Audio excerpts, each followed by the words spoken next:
And as the numbers we just showed illustrate, this is who they are. This is what they do. They've won more games than anybody. They blow you out more than anybody. They continue it in the postseason. 2 games are enough for me to say this is a wrap. What do you see?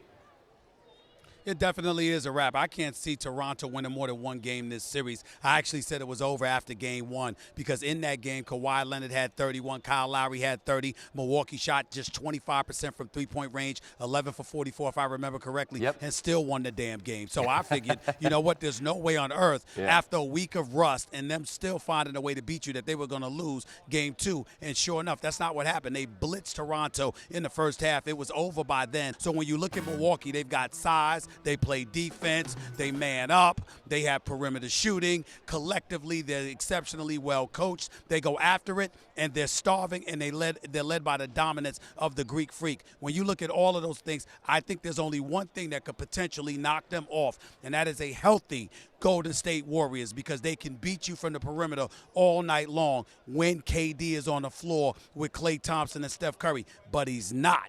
And because he's not, Scott, I don't believe the Golden State Warriors that we saw last night in Game 2 against Portland would beat the Milwaukee Bucks in the NBA Finals. They need KD. Otherwise, Milwaukee's going to win an NBA championship this year. I agree with you there. And as for this Toronto team, it feels like the Bucks are a deck of cards with a lot of cards.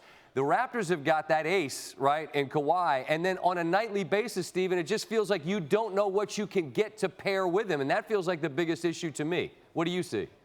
Well, I disagree with you. We do know what we can get from everybody but Kawhi, and that's close to nothing because that's what you saw in Game 2. You knew Kyle Lowry wasn't going to come out and score 30 like he did in Game 1. That was an aberration in the first half. You're saying that's an aberration. I got you. He hasn't shown it enough. He hasn't shown it enough for that $30 million. I got you. And nobody else hasn't done anything. The other 4 starters combined for 6 for 25 shooting in the first half.